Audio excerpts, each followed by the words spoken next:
और दिल्ली में अखिल भारतीय जाट महासभा की तरफ से जाट महाधिवेशन का आयोजन किया गया। इस जाट महाधिवेशन में नरेश टिकैत सहित कई राज्यों के किसान नेता शामिल हुए। संवाददाता राजीव रंजन की ये रिपोर्ट देखिए।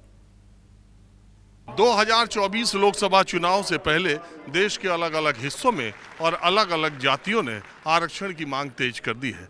बिहार में जातिगत जनगणना के आधार पर जातियों के आधार पर आरक्षण तो आपने देखा ही। महाराष्ट्र में मराठा आरक्षण की जो आग लगी हुई है वो आप जानते ही हैं। और अब दिल्ली में अखिल भारतीय जाट महासभा का ये जाट महासम्मेलन है जहां पर मैं आया हूं। और आप देखिए कि किस संख्या में पूरे देश से जाट यहां पर इकट्ठा हुए हैं।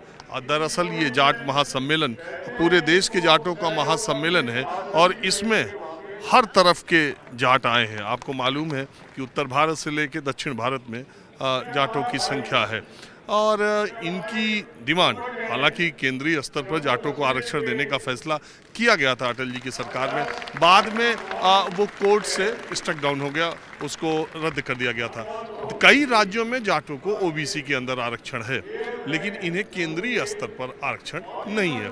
इनका ये कहना है कि राज्यों के स्तर पर आरक्षण है, केंद्र में नहीं है। और आर्थिक आधार पर जो आरक्षण दिया गया 10%, तो केंद्र की नौकरियों में जाटों को उधर भी नहीं रखा गया, तो ओबीसी में भी नहीं है और अगड़ों में भी नहीं है। जाटों की ये मांग है और आप ये जो देख रहे हैं हर तरफ के लोग यहाँ पर आए हुए हैं। तो इस अखिल भारतीय जाट महासभा के मुद्दे क्या है?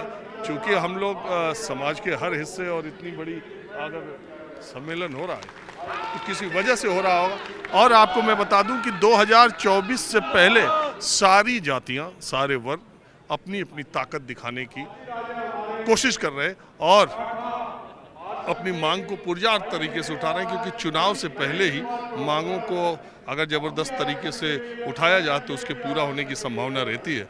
तो मैं थोड़ा यहाँ के नेताओं से और मुद्दे पर भी बात करता हूँ।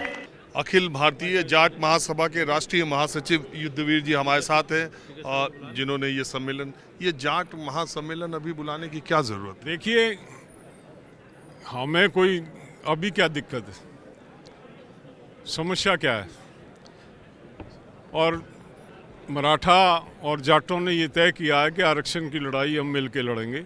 आज जो है जाट मराठा संयुक्त संघर्ष समिति का गठन हो रहा है।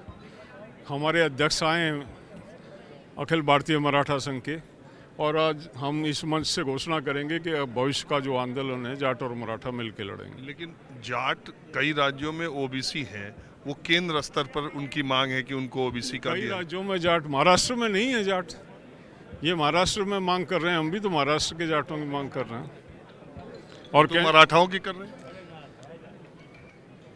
मराठाओं आज के बाद आज संघर्ष समिति बनी, आगे वो करेंगे उसको। तो मतलब महाराष्ट्र में मराठा और जाट दोनों के लिए दोनों की बात होगी। जब हमारी संयुक्त संघर्ष समिति है तो दोनों की बात होगी। और ये केंद्र में जो केंद्र में भी दोनों की बात करेंगे हम। और इसकी किसी इस जाट सम्मेलन को बुलाने की यही वजह है या कुछ और भी है? नहीं, हमारे सोशल इवल्स हैं, एजुकेशन है और दूसरी जो इशू हैं उन पे काम करेंगे। बहुत लोग कह रहे हैं कि चुनाव से पहले जाट समाज, राजस्थान में अच्छी खासी जनसंख्या है, तो सरकारों पर दबाव बनाने के लिए 24 के पहले ऐसा कुछ नहीं। वो हम पहले, अब तो चुनाव तो गया, राजस्थान का चला गया, उसमें होता तो पहले करते। ऐसा हमारा चुनाव के मद्देनजर कोई कार्य नहीं करते। इसमें पार्टी आधार पर कोई बात नहीं, कोई बात नहीं, पॉलिटिकल कुछ नहीं है इसमें।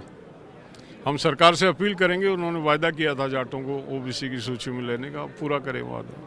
चलिए, आपने देखा कि अब एक अलग तरीके की देश में जो आरक्षण की बात चल रही है, उसके लिए 2024 के चुनाव से पहले अलग अलग जातियों का अलग अलग, अब जाट और मराठा संयुक्त संघर्ष समिति भी बनने जा रही है जो आरक्षण के लिए महाराष्ट्र में आगे आने वाले दिनों में अपनी शक्ति का एहसास कराने का पूरा प्रयास करेगी।